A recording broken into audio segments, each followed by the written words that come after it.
en la siguiente presentación vamos a hablar de radiactividad, estabilidad nuclear, etc. A finales del siglo XIX, en 1896, Henry Becquerel describe la radiactividad. Aquí le vemos en su laboratorio. Esta es la primera placa impresionada donde aparece la Cruz de Malta, que es impresionada con sales de uranio. Es básicamente una especie de fotografía, de impresión fotográfica. En este esquema vamos a ver cuáles son los contenidos que vamos a ver a continuación, tanto el tipo de radiaciones y sus características, como las leyes de desplazamiento debidas a Soddy y Fajans, las características de la radiactividad y magnitudes que podemos medir sus propiedades y la ley de desintegración, lo que denominamos contaminación radiactiva y lo que llamamos radioisótopos, aludiendo a la radiactividad natural y artificial y las aplicaciones de esos radioisótopos. Pero bueno, vamos a empezar. La radiactividad estaba ligada a los compuestos de uranio y torio. El matrimonio formado por Marie Curie y su esposo, por Pierre Curie, ella en realidad era Maria Slowodska, descubre en 1898 el polonio y el radio. Después de mucho trabajo, descubren unas propiedades muy características de estos dos elementos químicos. El polonio, sabéis que en honor del nombre del país de procedencia de Marie, que era por acá, y el radio por las propiedades que habían descubierto. En 1903, tanto Pierre como Marie Curie reciben el premio Nobel junto con Becquerel por el descubrimiento de la radiactividad. En el primer congreso Solvay de 1911 aparecen una serie de científicos y investigadores que estaban en la élite de ese momento de descubrimientos. Vemos, aquí están debajo de los nombres, vemos por ejemplo a Albert Einstein, a Rutherford, y entre todos ellos una muy pensativa y completamente escuchando a Poincaré, Marie Curie.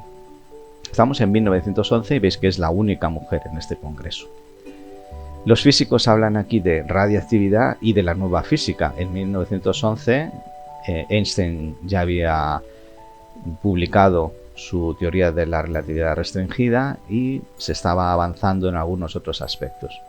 Las primeras aplicaciones de la radiactividad, pues como siempre tiene que haber alguien que saque partido de los descubrimientos, y este pues era un señor que entre 1920 y 1930 pues se enriqueció gracias a una especie de medicamento que contenía radio y que según él pues curaba todo. Imaginaos los problemas que pudo causar. ¿Qué tipo de radiaciones existen? Bueno, pues existen dos tipos de radiaciones básicamente que podemos hablar, ¿no? Unas radiaciones que llamamos naturales y otras que llamamos artificiales. En cuanto a las naturales, pues podemos hablar de partículas de alta velocidad, pueden ser neutrones, lo que llamamos partículas alfa y beta, ahora las veremos. Y en cuanto a artificiales, pues podemos considerar que podemos generar fotones como los llamados gamma, rayos X, ultravioleta. En cuanto a las radiaciones no ionizantes, también puede ser la fuente natural o artificial o solamente artificial. La diferencia entre las ionizantes y las no ionizantes es que mientras que las ionizantes son capaces de arrancar los electrones de los átomos, las no ionizantes no. Las ionizantes serían mucho más peligrosas que estas. En este caso tendríamos fotones de baja energía, es decir, y en cuanto a las artificiales, pues electrones de baja energía. Es decir, todas estas radiaciones serían poco peligrosas, mientras que estas ya serían bastante peligrosas. Todas estas, desde aquí hasta aquí, es lo que llamamos ondas electromagnéticas, mientras que los electrones no serían ondas electromagnéticas, serían los rayos catódicos, y neutrones, radiación alfa y beta, pues tampoco. Los tipos de radiaciones se identifican con las letras alfa, beta y gamma. Y aquí tenemos las características cuando una muestra radiactiva emite pues esas tres tipos de radiaciones. Rutherford reconoció al principio dos tipos de emisiones, unas alfa y beta, las llamó así por las primeras letras del alfabeto griego, y Villard posteriormente determinó la existencia de otra, que lógicamente pues la llamaría gamma. Una muestra radiactiva emite esa radiación y hay diferencia en el comportamiento. La radiación de tipo alfa se desvía, indicando que tiene carga positiva, es decir, cuando está dentro de un campo magnético, esa radiación emitida se desvía en el sentido que lo harían las cargas positivas en el campo magnético. Su velocidad es pequeña en comparación con la velocidad de la luz. Las partículas beta, o mejor dicho, la radiación de características beta, se desvía indicando que tiene carga negativa. Como veis, se desvía en sentido contrario a las partículas alfa y además se desvía mucho más. Se desvía mucho más quiere decir, en cualquier caso, que su velocidad es mayor. Se desvía en una velocidad mayor y por lo tanto el radio de curvatura será más pequeño. Su velocidad es cercana a la velocidad de la luz. Y por último tenemos la radiación de tipo gamma, que no se desvía dentro de un campo magnético y su velocidad es prácticamente igual, es decir, es igual, vaya, que la velocidad de la luz. Luego tenemos tres tipos de radiaciones diferentes con comportamientos diferentes. El poder de penetración también es diferente, mientras que la radiación alfa tiene un poder de penetración pequeño, que básicamente no atraviesa ni siquiera el papel. La radiación beta sería parada por una plancha de aluminio. Los rayos X, de los cuales no hemos hablado, pero que conocemos, sería otro tipo de radiación electromagnética. Una plancha de plomo sería capaz de parar la radiación. La radiación gamma tiene un poder de penetración incluso a través de la plancha de plomo y solamente el hormigón, una plancha de hormigón de suficiente espesor, sería un aislante para este tipo de radiación. La estabilidad nuclear está relacionada con que los diferentes elementos químicos y por lo tanto los diferentes núcleos tienen diferente número de nucleones. Desde el punto de vista químico, los átomos se diferencian en el número de protones. Sabemos que si son neutros tendrán el mismo número de electrones. La química está basada en la capacidad de los diferentes átomos de combinarse con otros átomos por cesión o compartición de electrones. Es decir, que toda la química sería la aplicación práctica del electromagnetismo relacionado con las partículas eléctricas que denominamos electrones. Cuando hablamos del núcleo, el núcleo hemos dicho que estaría compuesto de protones y neutrones.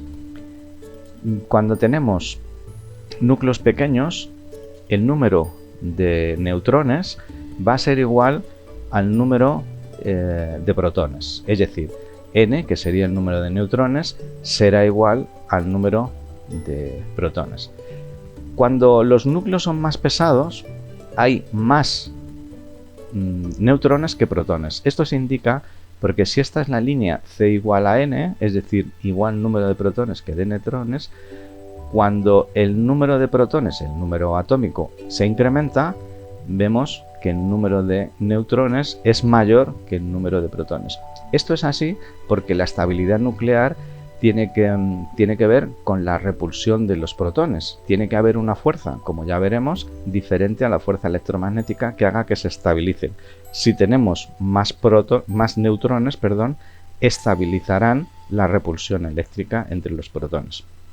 Si la relación n partido por z es muy grande, resulta que esos núcleos son inestables y se estabilizan transformándose en otros núcleos. Y eso es lo que llamamos desintegraciones radiactivas. Eso es lo que llamamos radiactividad. Es decir, los núcleos atómicos que tienen por encima, ahora veremos, por encima de 80 aproximadamente, son núcleos inestables, que tienen tendencia a estabilizarse transformándose en otros núcleos más pequeños. La desintegración alfa, ¿en qué consiste? Bien, pues este sería un ejemplo básico de desintegración alfa. Un núcleo de plutonio con 94 protones y 240 nucleones, es decir, neutrones serían 240 menos 94, se transforma en un núcleo de uranio, cuyo número atómico ahora es 92 y tiene 236 nucleones. Esa estabilización se produce porque emite una partícula alfa. Es decir, se desintegra emitiendo núcleos de helio. Luego las partículas alfa o la radiación alfa está compuesto por núcleos de helio. La repulsión eléctrica entre los protones, que hace inestable a este núcleo, hace que se transforme de forma espontánea en un núcleo más pequeño. Se emiten entre 4 y 8 megaelectronvoltios de energía y se produce cuando los átomos son de un número atómico mayor de 82. La desintegración beta correspondería a este ejemplo. Por ejemplo, el radio 88228 se transforma en otro núcleo, en este caso de actinio 89228 también. Es decir, se transformará en un núcleo con un número atómico mayor. Se emite un electrón y también antineutrinos. En este caso es lo que llamamos desintegración beta menos.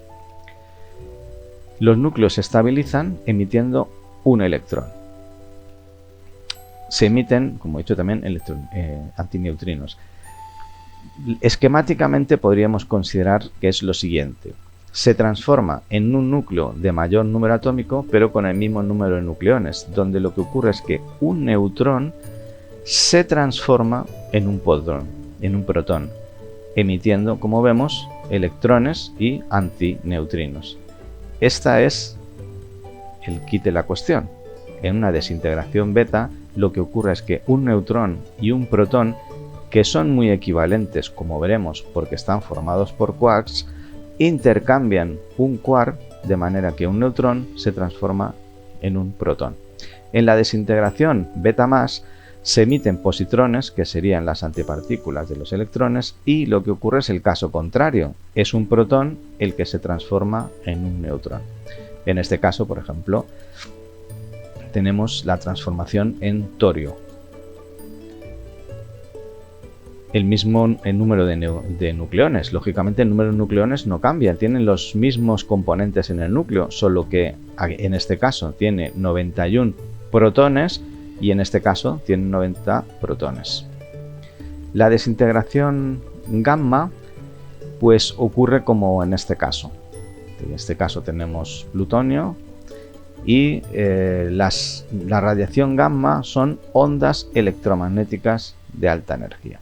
Los protones y neutrones podemos decir que se encuentran en niveles de energía cuantizados. Ya hemos visto lo que es la cuantización de la energía en el caso del átomo y las transiciones energéticas entre los diferentes niveles energéticos. Pues esos tránsitos energéticos pueden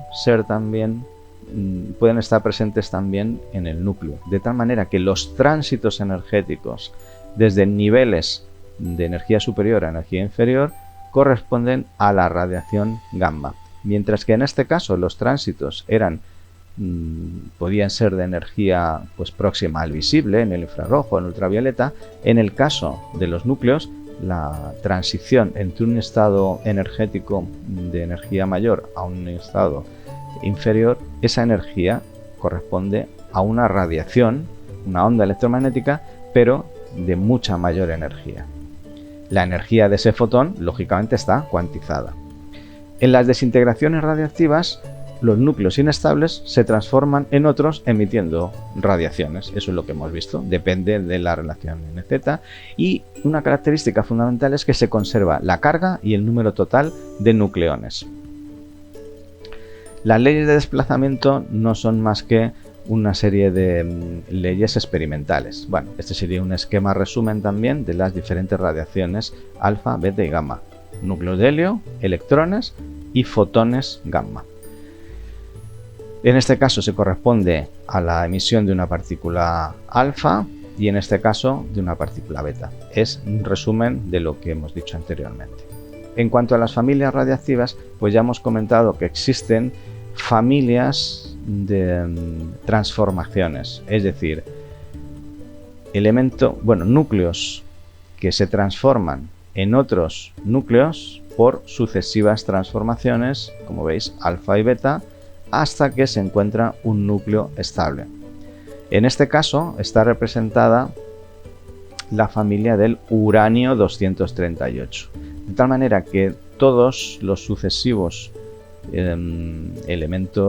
núcleos atómicos corresponderían a esta ecuación 4n más 2. Todas las transformaciones corresponderán a 4n más 2, es decir, 238, 234, 230, etcétera, etcétera, corresponden a un valor de 4n más 2. Hay otras familias con otras características. Las características de la desintegración radiactiva vienen identificadas por lo que llamamos la ley de desintegración, debido a Hershey-Heitel. Como vemos, se trata de una expresión exponencial, de tal manera que en esta expresión identificamos, por un lado, n sub 0, que es el número de átomos iniciales. Inicialmente tenemos una serie de átomos que llamamos n sub 0. N sería el número de átomos que quedan sin desintegrar en el instante t. Es decir, el valor de n sería el número de átomos que quedan sin desintegrar, no los que se han desintegrado. Esto es importante. Y por otro lado sería igual, como digo, ese número de átomos que quedan sin desintegrar sería igual a los que había inicialmente por e elevado a menos lambda t, siendo lambda la constante de desintegración, que es diferente para cada núcleo, y es la probabilidad de que un núcleo radiactivo se desintegre. También podemos expresar esta ecuación, esta ley de desintegración, en función de la masa, lo cual para resolver problemas a veces es útil. La masa que tenemos en un momento dado va a ser función de la inicial por e elevado a menos lambda t. Como vemos entonces, el número de átomos que quedan sin desintegrar disminuye exponencialmente con el tiempo. Por otro lado, dentro de las características de la desintegración radiactiva hay una serie de magnitudes que debemos considerar. La actividad, que es la velocidad de desintegración, sería el número de desintegraciones que se producen por unidad de tiempo. La actividad, que se representa por la letra A, sería, como vemos, la velocidad de desintegración. Podemos representarla en función de lambda por n, siendo n el número de núcleos que quedan sin desintegrar. La ley de desintegración la podemos expresar de esta manera, como la actividad final va a ser la actividad de los núcleos que quedan sin desintegrar función de la actividad inicial por e elevado a menos lambda t. El periodo de semidesintegración es el tiempo que debe transcurrir para que el número de núcleos de una muestra se reduzca a la mitad, es decir, que n sea la mitad de los que había inicialmente. Se representa por t1 medio y sería 0,693 dividido entre lambda, o neperiano de 2 dividido entre lambda. Y por último, la vida media sería el tiempo que, por término medio, tarda un núcleo en desintegrarse. Se representa por tau y sería la inversa de lambda. O lo que es lo mismo, el periodo de semidesintegración dividido entre 0,693 o neperiano de 2. La vida media de los núclidos procedentes de la desintegración pues es muy variada. Puede variar entre unos minutos, unos segundos, como el polonio, o días, incluso pues años. La contaminación radiactiva está relacionado con la cantidad de radiación que se emite, y hay diferentes unidades de medida dependiendo de lo que vayamos a medir. Aquí hay una serie de unidades que es meramente informativo. La actividad se puede medir en Becquerel o en Curies. Becquerel sería un segundo a la menos 1. Podemos hablar de ionización en unidades de exposición o de Röntgen. Podemos hablar de energía depositada, si hablamos en Gray, o en efectos biológicos que se pueden medir en Sievert o en REM. Como veis, son unidades de medida de la radiación dependiendo de los efectos biológicos que produzcan, de la energía que se haya depositado, de la ionización o de la velocidad con la que se desintegran. La dosis, por ejemplo, que podemos tener es en torno a 0,1 y 0,2 REM al año en cuanto a los efectos biológicos. Más de esa cantidad, con un máximo de 0,5, pues ya sería peligroso. Esto sería un esquema de las diferentes medidas de radiación. La intensidad se mide en Röntgen, la actividad, es decir, la velocidad con la que se desintegran Becquerel o Curies, la exposición en REM o Sievert y la absorción en radianes o Grays. La exposición radiactiva, pues como veis hay muchísimas partículas que atraviesan nuestro cuerpo cada hora. Respiramos átomos radiactivos, ¿vale? Y la radiactividad natural de la Tierra y los materiales pues también nos envían muchísima radiación. En la comida existen átomos radiactivos, pero toda esa radiación es de muy pequeña intensidad. Esa dosis máxima, como vemos, es de 0,5 rem en general. Una exposición mayor a 5 rem, pues personas con exposición profesional. Estos serían algunos aspectos que contribuyen a la radiactividad en milirem. Todos ellos, como vemos, pues las radiaciones que corresponden a los rayos X de uso médico, etc. La radiactividad artificial, descubierta en enero de 1934 por Irene Curie, hija de los esposos Curie, Frédéric Joliot, aquí les vemos en su laboratorio, pues la obtuvieron bombardeando núcleos de aluminio con partículas de helio y observaron la creación de un nuevo isótopo radiactivo, un isótopo que no se conocía, que era el fósforo 30. Por este descubrimiento recibieron el premio Nobel en 1935. Los isótopos radiactivos, entre ellos el polonio y el radio, que son los dos primeros descubiertos, pues tienen muchísimas características diferentes y hay muchísimos descubiertos desde entonces. Aplicaciones, pues entre ellas análisis de los elementos que se encuentran en concentraciones bajas, trazadores, control de espesor en hojas y láminas, control de llenado de líquidos, fuentes de radiación para radiografías industriales y en medicina, esterilización de material quirúrgico, esterilización de productos químicos y biológicos, fechado de productos orgánicos. Por ejemplo, la cobaltoterapia o radioterapia es un tratamiento para enfermedades oncológicas utilizando rayos gamma provenientes de una fuente que es el cobalto 60. O por ejemplo, las técnicas como la tomografía y la de emisión de positrones, el PET, etcétera, son técnicas médicas que utilizan la radiactividad, por ejemplo, para detectar disfunciones biológicas como el Parkinson. Un cerebro normal, un cerebro, como veis, con Parkinson, con esta técnica puede descubrirse previamente. Por ejemplo, la datación por carbono 14, que se basa en la desintegración de este isótopo. Como vemos, esta sería la ley de radiactividad y para un núcleo de átomo de carbono sería en torno, si tenemos 10.000 núcleos iniciales, pues cuando tengamos 5.000, es decir, la mitad, han transcurrido 5.730 años. Ese sería el periodo de semidesintegración, cuando tenemos la mitad de los núcleos iniciales. Permite conocer, por ejemplo, la edad de los fósiles, como el hombre de hielo que se descubrió hace unos años en Centro Europa. Y muchísimas aplicaciones en diferentes ámbitos y aspectos como la metalurgia, la ciencia de la atmósfera, agricultura, etcétera, etcétera. Aquí tenéis una serie de ejemplos.